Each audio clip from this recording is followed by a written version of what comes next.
talking about self-remembering again. Unless you believe in something higher, you cannot remember yourself. And one of the problems people seem to have in the work is, or at least one of the problems you've seemed to have had, is you don't seem to be able to reconcile your religion, your faith, your spiritual system with the fourth way system, where it seems to be difficult to reconcile the two.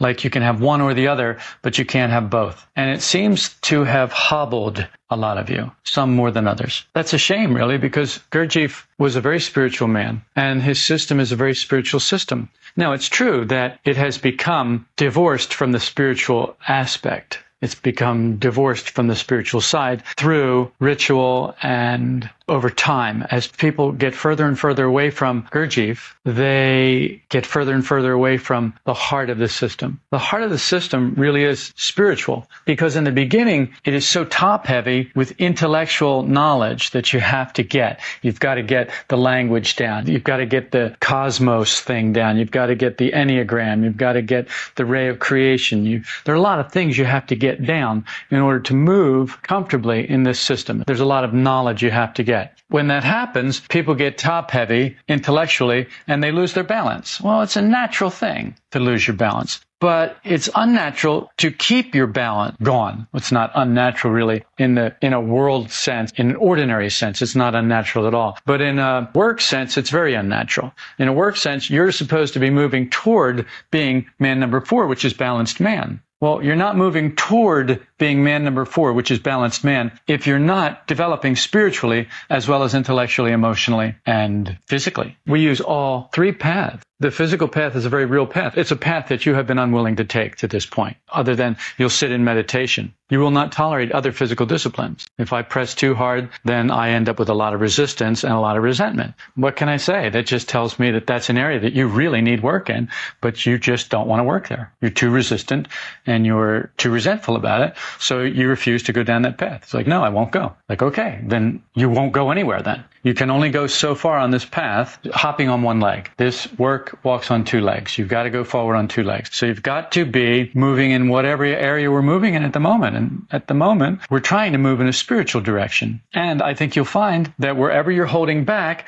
that's going to hinder this part of the movement. Whatever it is you've decided, I'm not going there, we're not talking about that, we're not doing that. That's the area that you have shut off. The problem is, it's just like building a wall around yourself to protect yourself from that mean person or that mean person. You don't end up just protecting yourself from that mean person or that mean person. You end up protecting yourself from all of life, from everyone. You shut everyone out. When you determine there's an area in your life that you're not going to deal with, that you're not going to allow light in, that you're not going to open up in, then in that area, you'll build a wall. That wall isn't just for that area. Just like shutting one person out doesn't just shut one person out, it shuts them all out. Saying no to this area is really saying no to all the areas. It's saying, no, the work can come this far and no further. Because you see, it's not really a matter of a wall and this area. What it's really a matter of, this one thing and only one thing, my right to myself. I have a right to myself. This is where I take my stand. You will not come past here. This is where your rights end. These are where my rights begin. I have a right to myself. You can't come past here. That's the end. That's where you stop your growth, right there. That's the point.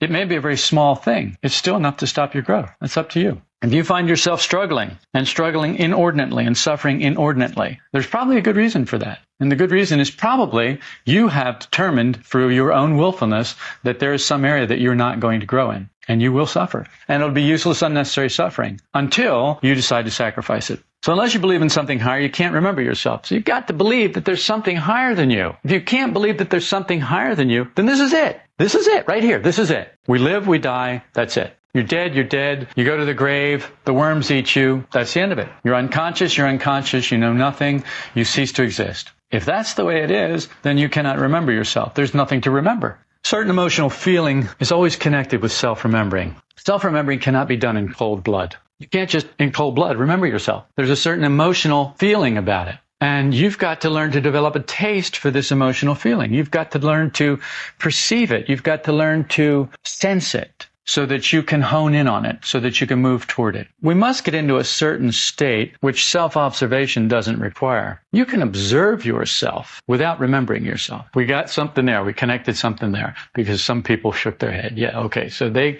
obviously can tell that there is a difference between self-observation and self-remembering. This is a good thing. Though both of these actions finally meet. Self-remembering and self-observation will finally meet, but they don't always meet in the beginning. In the beginning, self-remembering is much more difficult than self-observation. Self-remembering brings us under new influences that we can't otherwise reach. You've got to see that in order to change, in order for you to change your thoughts and your feelings, you are going to have to come under new influences. Now, the problem is that you're resisting those new influences. How are you resisting those new influences? Jess? By my identification. With the past, with my own ideas. Yeah. We resist new influences through our identification with how we are, how things are right now. This is how things are. This is what I like. This is what I want. This is what I've always done. This is what I will always do because I like doing this. And you don't have any right to tell me not to do this, which of course is entirely true. I have no right to tell you anything. But I didn't really come here to tell you anything. You came here to have me tell you something. And when you forget that, you put yourself in a very precarious position. You think that I'm here because I've got something that somehow will complete me if I tell you. And that's not the case at all. The case is that you want to complete something about yourself, and I have something that will help you to get there. We need to keep that in perspective. And when we lose perspective on that, we then turn this whole relationship upside down so that you're the teacher and I'm just some guy, which is fine. If that's what you want, then you don't need to be here. You need to be somewhere else because I'm not looking for you as a teacher. I have a teacher, and so I pay very close, very strict attention to my teacher, and I attempt to do whatever my teacher says to do. We all can say the same thing, but what's the difference? Is there a difference? You do it and I don't. I don't know if I do it or not, and you can't really say either. All you can say is whether or not you actually do it or whether or not you just imagine you do it. But in order to do that, you'd have to be sincere, and you'd have to observe yourself sincerely, objectively. And sometimes you can do that and sometimes you can't. And you're going to have to remember your highest moments, because the thing is you don't spend much time there. You spend most of your life in your ordinary state. And unless you remember your higher moments, you're not going anywhere in this work, which is what this talk is about. Self-remembering, remembering your higher moments, remembering your higher states of consciousness, remembering the best that you have ever been, and living up to that, not mechanically living down to your ordinary states. There's a state of wonder versus a state of taking everything for granted. And you begin to notice there's a different smell and a different taste to the world when you have that sense of wonder. I look at the flowers, the bougainvillea flowers, and I'm always amazed by the color. And I'm always amazed by the paper thinness of the flower. That something so thin and delicate can be so vibrant and hardy. It's an odd thing to me. Whereas a rose petal is thick, has a lot of substance, a lot of moisture to it. But it seems like a bougainvillea flower petal doesn't have that at all. You can see through it, whereas you can't really see through a rose petal. They're hardy. But the bougainvillea, this vibrant, almost translucent thing. And there's a sense of wonder that goes with that. Or there's the other sense of, oh man, the bougainvillea needs to be cut. You see the difference? One is you're more conscious. The other one is you're taking things in your ordinary state, in your ordinary way. Taking everything for granted. We look at the leaves and we go, yeah, we got to cut that. All this work. Now we've got to cut all this stuff. Then we got to pay somebody to haul it away. That's our ordinary state. That's taking everything for granted. Self-remembering happens when we're aware of the miraculous. When you look at a tree and you think about what it is and how it got there, that it's a living, growing being, that it has something about its nature, its treeness, that separates it from the telephone pole that is right next to it that was a living, growing being and now is not. When you can think about for a moment that you see through your eyes, and you do not know how. The miracle of sight that we take for granted darn near every minute of every day. In order to remember yourself, you've got to be able to get yourself into that other state where you're not taking things for granted, where the miraculous is something that fills you with wonder. You can see we don't spend much time there. Remember that you're in the work. Remember what that means. Take everything in a different way. Every time you come over to my house, you have an opportunity to take everything in a different way. And not every time you come over to my house do you take that opportunity. That's a mistake. You need to take that opportunity. You come over to my house and it's like, well, I'm going to go see this guy. Great. You can go next door and see some guy. If that's all you're going to do, don't come over to my house. That's all. Just don't bother. Don't do me any favors. When you come there, come expecting something. Come expecting to wake up some more. Come expecting to deal with areas that you don't want to deal with, but that you do want to deal with. So see the dichotomy in yourself. See that there's something doesn't want to deal with it, but see that there's something does want to deal with it. And then choose which eyes you're going to go with. Are you going to go with the ordinary eyes? No, I don't want to deal with that. I'm so sick of that. I'm not going to have him. No, he's just some guy. He doesn't know everything. Blah, blah, blah. You're going to go with those eyes? Those are not good eyes. You're going to go with the bad eyes? Or let's say you choose not to go with the bad eyes. Let's say you just choose to believe them. Where are you then? Are you in a better place or a worse place?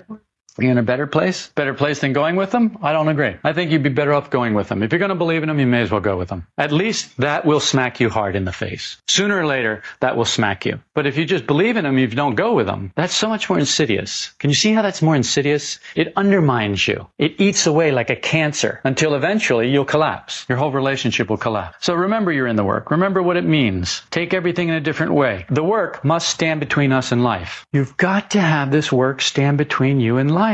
You two, in your wrangling, you don't have the work standing between you and life. You are standing toe to toe, hammering on each other. And I'm asking you to put the work in the middle, and for neither one of you to do anything that is not filtered through the work. And you're not doing that. And you're not doing that because you've insisted on having your way. You've insisted on your rights. I have a right to express myself. I have a right to my own opinion. I have a right to say what I want to say, just like everybody else. I have a right to tell you what's wrong with you as I see it. That's my job. I have a right to tell you what you need to change as I see it. That's my job. I never gave anybody those jobs. Those jobs are jobs you took by yourself. I never gave you those jobs. The job I have given you is to have the work between you two, so that when you do what you're doing, the work is what determines everything that goes between you. Nothing goes between you without the work. That's the job that I gave you. I told you it was a difficult job. I asked you, are you going to be able to do this? Are you willing to do this? Are you willing to do the job that I've asked you to do? And you both agreed. And at every time I see that you're not doing it, I check and I say, okay, so I know I've asked you to do a lot. Are you still willing to do it? And you keep saying yes, but you keep not putting the work in there. What I want to know is, what is it going to take for you to start to put the work in there? Well, what it's going to take is some self-remembering. You're going to have to remember,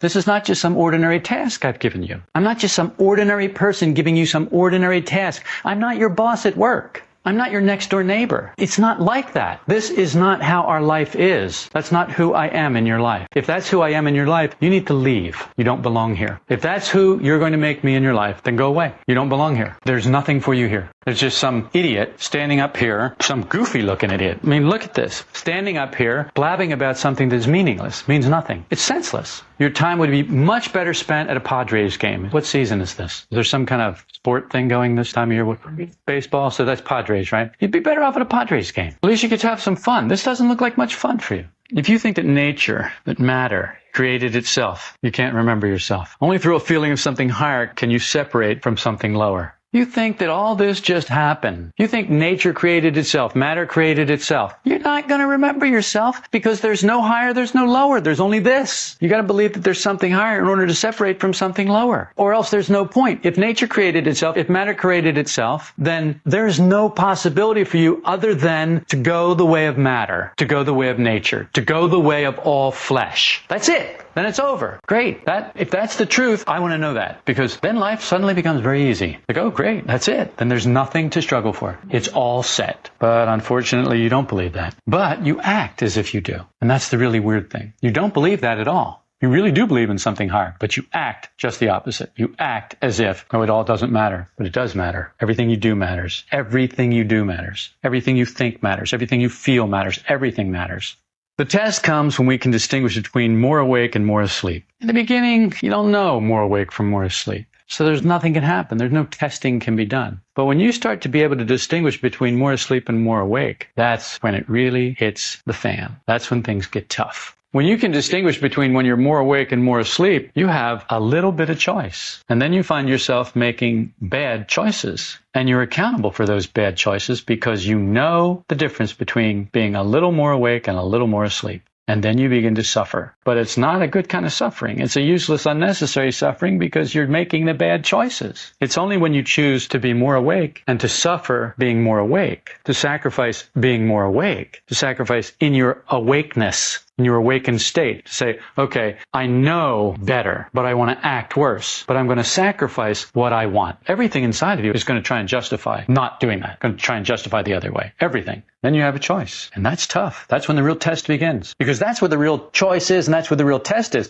The test isn't in what you do. The test is in what you believe. The eyes that you choose to believe and go with. That is where the test is. If you think the test is in what you say, you've missed it. You've missed it by a wide margin. That's not where the test is. And that's what you've been thinking. And how I know that is, that's how you've been acting. And we act from what we think and believe. A man speaks out of the fullness of his heart. Well, he acts the same way. And that's the way you've been acting. So it tells me that you're missing this crucial point. I don't talk to you to hear what you like or what you want. I'm not interested in that. We all have likes and dislikes, wants and don't wants. We've all got that. So what? This is the work. This is not life. This is the work. You have one of the greatest honors that a human being can have. You are in the work. You are on the path to remembering yourself. You are on the path to awakening. You are on the path to becoming what you could be, to leaving this ordinary crap behind and becoming something beyond anything that you can imagine in your current state, liberated beyond anything that you can even imagine. And you're treating it as if it's just some group of ideas that somebody thought up. And it's not like that at all. Either this work comes from the conscious circle of humanity, or we're the biggest fools that have ever existed. Now, which is it? You need to choose, and you need to get with it. I have a lot more respect for the people who've left than for the people who waffle. At least they've chosen. This is stupid. You stink. I'm leaving. Great. Have a great life. It's your life. Go have a great life. I'm not telling you to leave. I'm telling you to work. If you can't tell the difference, then you're not here anyway. Get here. So see, I'm not telling you to leave. I'm saying, look, if you're not here, then get here. Your butt's in the chair. But where are you? No affection, no desire, no work. That's how it goes. You have no affection for this. You have no desire for this. You aren't going to work. You won't have an affection for this until you can see what it can do for you. And you won't see what it can do for you until you see what kind of a specimen you actually are. The thing is, we get glimpses of what kind of a specimen we actually are. And it's usually like, oh, we recoil in horror. But the thing is, we've got to learn to embrace that, because it's where we are. It's who we are. It's where we are. It's not a very pretty picture, but it is where we are. And unless we can embrace it, can you see that we can't be on it? You got to be able to embrace it. You got to stop judging it and just embrace it. This is okay. This is who I am. It's not so great, but it's who I am. And it's where I start. And only from here can I move forward. I can't move forward from anywhere else. As I said, we can go with bad eyes anytime, or we can gradually learn not to surrender to their power. See, the thing with bad eyes is they've got tremendous power. They've got a lot more power than the work has right now. It's because your affection for bad eyes is so great. You love them. You cannot live without them. You go after them. If they don't come around for a while, you go stir it up and try and get them up. Think about it. If you're not going with bad eyes for a while, you go and try and find some so that you can get back in their company because you feel so comfortable there. You're nuts. Because when you do that, you're expressing negative emotion. Do you understand that? And the work definition of insanity is expressing negative emotions. Can anyone tell me why that's insane? Good. Then I'll tell you. Why is it insane to express negative emotion? Well, because they don't fix anything. You have no power to do anything, to change anything. You can't change anything. You can't make anything happen. You can't do anything. Let's take an example that just about all of us, all of the marginally sane or the marginally insane, whichever, will agree with. Do you realize that there's a war going on now in Iraq? Do you know there's nothing you can do about that? I mean, oh, I can pray for peace. Yeah, that's doing nothing. That will not affect what's happening in Iraq at all. It may affect your state of consciousness. It may affect your state of being. If you can raise yourself up, if you can lift yourself up into a place where you acknowledge that there is something higher than you, and you begin to remember yourself, and you begin to remember your work aim, then it lifts you up. But it's really not going to do much for Iraq. It would take a lot of that, lifting ourselves up, for anything to change in Iraq. Does that mean it can't change? Well, I don't know. But really, that's not our point, is it? We're not here to philosophize. We're here to practically apply these work teachings and experiment in our own life, with our own bodies and our own minds and our own emotions, and find what works and what doesn't work. That's why we're here. And we could waste an enormous amount of time theorizing and philosophizing about something else. But we can't verify it. But we can verify this. We can verify that I can raise my state of consciousness by praying for someone else, or by thinking about it in a higher way, by putting myself under better influences, by going with better eyes. I can change my level of being. This feeling of choice is where self-remembering begins. We can choose between eyes. It's really lifting oneself above oneself. And that's what has to happen for us. We've got to lift ourselves above ourselves. So we've got to lift ourselves above our ordinary level of being. Our ordinary level of being is we react to this in the same way every time, or 9 out of 10 times. And there'll be one person who says, well, I didn't react that one time that way, so I've changed, therefore I'm different. Well, okay, fine. If that's what you want to believe, there's nothing I can do about your imagination. You have to handle that. You have to handle your imagination. If you're going to live in your imagination, you're not going to go very far in this work. You must give that up. One of the things you've got to sacrifice. Not just your negative imagination. We don't think it's negative to think how wonderful we are. We think that's a very positive thing. But the results are that they keep you from actually seeing where you are, which means they keep you from actually being able to move from where you are, which means you are in prison. So call it whatever you want. I'm not here to argue points. I'm here to teach you this system. I'm here to encourage you to apply it. That's it. The subject of this work is oneself. Theory won't cut it. I don't care about the theory. I'm not interested in the theory. The subject of this work is you. You are the subject of this work. I am the subject of this work. I am the subject of my work. You are the subject of your work. Mere knowledge is useless in and of itself. In fact, it can be dangerous. It's not enough to have knowledge. You've got to have more than knowledge. All that is then is theory or philosophy. You've got to have more. You've got to be able to put it to work. You've got to be able to use it. You've got to be able to apply it to yourself in a sincere, objective way. And only when you can do that can you ever begin to expect to make any kind of experiments that you can verify anything. You have to take a scientific approach to this. Can you see that? It has to be a scientific approach. It has to be very objective, very scientific. We'll see what we get. I don't know what we'll get. Oh, but we have to get this. That's all belief. Belief is okay. Faith is better. Faith that something higher exists is a good thing. Faith that something higher is going to magically drag you up there is imagination, not faith at all. It's mechanical faith. There's mechanical faith and there's conscious faith. There's mechanical belief, there's conscious belief. Why is it that we think things should always go right and then we're upset when they don't? What are you smiling about? Much imagination, believing our own imagination. Do you know what you're smiling about? You had a moment of awareness. You had a moment where you looked and went, oh, that's right. I always think everything is going to go right, and I'm always surprised when it doesn't. For example, yesterday I sent Rex to the store to get some barge glue. I had hardly any, I was going to say zero expectation. I had hardly any expectation at all that he would be able to find it. So Rex called from the first store. They don't have it. Called from the second store. They don't have it. Told me he was going to this other place. I wasn't upset, although I needed this stuff. It's crucial to get this stuff. I need this stuff in order to do something that I have to do. So it's like, okay, well, why am I not upset? Well, because I considered second force. I calculated second force when I sent Rex out. And why we always expect everything to go right is because we forget all about second force. We forget all about it. Why is it we always forget about second force? We never remember second force. Why is that? And these are the things. It's not even that. It's not even thinking. See, it's just not even thinking at all. It's just being entirely mechanical. We just imagine that it's all going to happen the way we want it to happen. We don't have to do anything. We don't have to calculate anything. We don't have to take in any other forces. I want this. I want this to be this way. And we're used to getting what we want, even if it's only in our imagination, which satisfies every center. So when we don't get what we want, we throw fits. We go crazy. We get negative, which is the work term for insanity. Getting negative over something you have no control over. How stupid is that? Well, it's not stupid, it's insane, which is, of course, my point. Interesting how we come back full circle on that. Only eyes in the work remember such things. Second force. Only eyes in the work remember. It's not going to happen the way you think it's going to happen. It's not going to happen the way you want it to happen. If it does, it will happen. It won't be because you did it. It'll just be because that's what happened this time. And next time, something entirely different may happen. Or, more surprising, next time the exact same thing may happen. That would be shocking. Doesn't happen 2 times the same way. Look at nature. Show me a straight line in nature. Why are there no straight lines in nature? The law of 7. There are no straight lines in nature because of the law of 7. We make straight lines. We impose our will on something, and we make straight lines. So the work guys, they're remembering the things like second force. They're remembering the things like everything just happens. They remember that. But the ordinary eyes where we live, the little mechanical eyes where we live, where we spend all of our time, they've never even heard of those ideas. Does that seem strange to you? Doesn't it seem strange to you that there are eyes that have never even heard this system, don't know who I am, don't know what this system is, don't know what the fourth way is? Some, yes, what? Can't decide? No. Okay, so for some it seems strange, and for some it does not seem strange. If it sounds strange, it's because we're taking ourselves as one. And there are times when it sounds strange, and there are times when it doesn't sound strange. Because there are times when we're taking ourselves as one, and times when we're not taking ourselves as one. So here, you should be on your best behavior. You should have all your work eyes mustered and standing at attention and ready for inspection.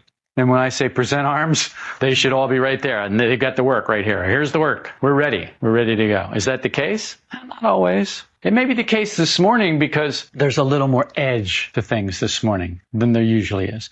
The frivolity isn't there that is usually there. Our ordinary, frivolous kind of happy meetings. Oh, something's wrong this morning. What's wrong this morning? Something's wrong this morning. Something's different. I don't think anything's wrong, but you can choose whatever you like. To remember oneself is to realize emotionally one's mechanicalness. To be identified is to be asleep. What could be more simple? If you're identified with every eye, you're asleep. If you're beginning to emotionally realize your mechanicalness, you're waking up. Moments of self-remembering come when we emotionally realize work ideas, like everything just happens. You taste that you're not in your usual identified state. Everything doesn't just happen. That's how we think. We think, no, everything doesn't just happen. It's up to me to make it happen. It's up to me to fix it. It's up to me to change it. It's not going to get done unless I do it. Who else is going to do it? I'm the man, right? I'm the guy who's got to make this happen. This is what people pay me for. This is what they depend on. When they call me on the phone, they expect me to get the job done. Is this not you? Yes. So then when it doesn't happen, what happens? We get negative. Good. I thought I was talking to you guys, but I wasn't sure. But the looks on your faces there for a minute. As we are, we're made negative by most ordinary events. It takes so little to make us negative. I can make anybody here negative in 2 minutes. That is not the way this is supposed to work. You need to be on your toes around me. You need to have the work between you and me so that nothing I say can make you negative. Nothing. If you can't practice it here, where are you going to practice it? Where it's easier? Where's it going to be easier than here? Where can it possibly be easier than with your teacher? This is the place where you say, look, this is the one person in life who is never going to make me negative. Ever. Now, that's your experience, right? That's because you do not have the work between us. You have something else between us. And what is that? It's your right to yourself, is what it is. It's going to boil down to your right to yourself. That's what it's going to boil down to. Whatever you want to call it. Yes, it's going to be old associations, which means your right to yourself. Yes, it's going to be internal considering, which means your right to yourself. It doesn't matter what you call it. It's all going to boil down to one thing. Your right to yourself. You are not willing to give it up. Okay, so then you got it. You get to stay who you are. So you came here to change. You came here to be different. You came here to change your thoughts. You came here to change your feelings. You came here to change the direction of your life. And what do you decide to do? Well, I'm not going to do that. I have a right to have things the way they are. Yes, you have. And you've got them just the way they are. Give yourself a big round of applause because you have done it. It's the one thing you've been able to do. You've been able to stay mechanical, stay the same, stay asleep. The telephone pole there can do that. But that's okay. We ascribe this great, massive will to our ability to be like the telephone pole. That's what's amazing to me. It's like, oh, look at me. I've stayed mechanical. Do you have any idea what an effort that's been? Oh, yes, I have an idea. It's been a huge effort. You've had to do nothing. You've had to be negative. You've had to internally consider. You had to justify, self-justify. You had to do all those things. A huge effort, huge expenditure of force. For what? To get nowhere, to change absolutely nothing, to stay the same. Okay, we're asleep. Ordinary events make us negative. The opposite of that is self-remembering. There's no rocket science here. The opposite of your ordinary state is self-remembering. You know what your ordinary state is. Find what isn't. Oh, well, that's like finding a needle in a haystack, though, isn't it? Because we spend so much time in our ordinary state. But we imagine that we don't. But when your ordinary state is shown for what it is, everything makes us negative. Well, everything doesn't make me negative. See, you're already negative. Never make an aim that's not connected with the work. But I have to eat. I have to go to work. I have to survive. Never make an aim that's not connected with the work. Well, I got to make money in order to pay the bills. Never make an aim that's not connected with the work. Well, then how can I make money and pay the bills? Never make an aim that's not connected with the work. Okay, so let's say you're really clever at making money. So then you make an aim to make a certain amount of money. Does anybody have an aim to make a certain amount of money? So it's a life aim. Yes. Did I say never make an aim that's not connected with the work? Yes, you did. But that's a life aim. So you've got an aim that's not connected with the work. Here we are, 2 seconds into this, and already, well, I'm not doing that. He doesn't know what he's talking about here. I'm not doing that. Fine for him, but what happens if I stop giving him money? They don't change his mind, will he? So here's what you do. You make some form of the work possible with the money that you make. So you make an aim to make a certain amount of money, whatever that is. I don't care what it is. Double it for all I care. Triple it. I don't care. Now, make an aim to make some part of the work possible, some form of the work possible with part of that money. What does that mean? What does the work need? It needs to move forward on 2 legs, and it can't do it anything theoretically or philosophically. It has to be practically. So what does it need? What does the work need? What will... That's right. And so what does that mean? What can you do? What's your third line of work? What can you do to make that happen? You need to be thinking about this, people. We need a place to meet. What can you do to make that happen? Now, you see, you've taken your life aim and you've mingled it with a work aim, and now you can effectively go out and earn that money. You can take those eyes that would only scramble like rats for themselves, and you now begin to train them to do something bigger, to train them to be more useful in a bigger, higher way. That's what this work is about, people. This work is about that. It's about training the little mechanical eyes to be useful, because that's all we've got right now. This apparent life aim will connect with the work. Self-remembering must connect with something higher than life and its aims. You're never going to remember yourself out there with life aims. I'll guarantee it. It's just not going to happen. As a matter of fact, what will happen is life aims will drag you out of the work. They will drag you down and out. There's not one person who's ever left the work who didn't leave through life aims. Not one. Life aims is always the door out. Work aims is always the door out of life. Life aims is always the door out of the work. Very simple. Simple choice. But you got to be conscious to make that simple choice. And we're rarely conscious. We're rarely even a little bit awake. An aim should have three forces. There are three lines of work. What does the work need? Gurdjieff said, man must insulate himself from life in order to work. You can't work exposed to every change of external circumstances. If you are exposed to every change in external circumstances, you cannot work. You must be insulated from that. There's a war going on. There are fires in California. The price of fuel is so high, I can't survive. So, like I told Rex the other day, look, Rex, so you live in a refrigerator box, you lose the ranch, you lose all your trucks, you lose your business, you lose everything. Can they take away your meditation practice? No. Can that take away the work? No. So you sit in a refrigerator box and you practice Vipassana and you practice this work. What have you lost? Nothing. You've gained everything. And you've got to be willing to go there, because that is where you're going. You're not taking any of this with you. You're not even taking the body with you. When you move on, you're going without all this stuff. May as well get used to letting it go now. Do it willingly. Do it consciously. A Sufi teacher once said, safety lies in solitude. Think about your life. Where does safety lie for you? Are you safe with people? No. So does safety lie in solitude? Yes. All I ask is that you think, just a little bit. I'm not asking that you think a lot, just a little. Just apply some thought to this. Safety lies in solitude, he said. Then he also said, let none imagine solitude consists in living alone. Ow! Just when I thought I had it the way I wanted it. If you like me one moment and dislike me the next moment, are you not asleep? When we're aware of this and we don't act on either, like or dislike, we're insulated from life. When you're aware that you like me one moment and don't like me the next, when you're aware of that, yeah, I like them sometimes, I don't like them. But you don't act on either one. Oh, I really like him. Oh, Paz, it's so good to see you.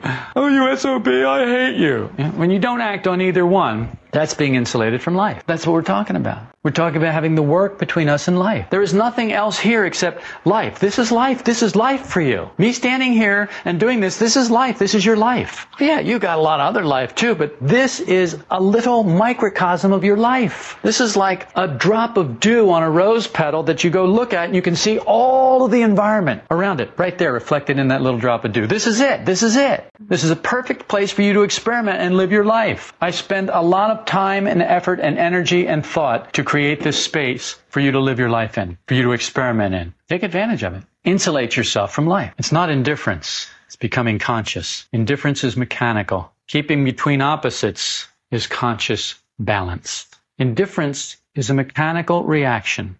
Staying between the opposites is conscious balance. That's what we're aiming for. In order to do that, we've got to keep the work right in front of us. But as it is right now, we have false personality in front of us. Exchange that and put the work in front of us and false personality behind us. One could say many things, but does not. Let's take, for example, you go to court and the judge is a jerk. And in life, you would go, what a jerk, and stand up and walk out. But in court, you don't. Why is that?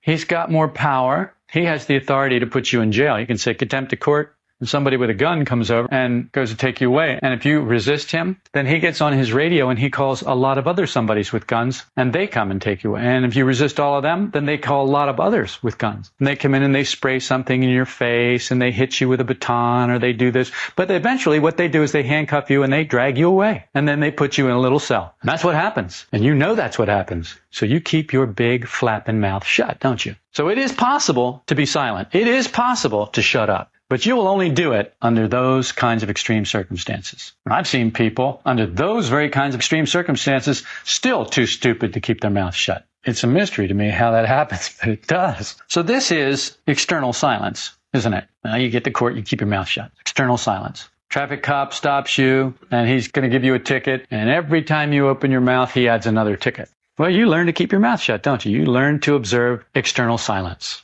Okay, that's external silence. And in the work, they say you need to observe external silence, but it's not for that reason. Not allowing those eyes to talk, not going with them, not believing in them by inner choice is still keeping external silence, but it's doing it in a much deeper way.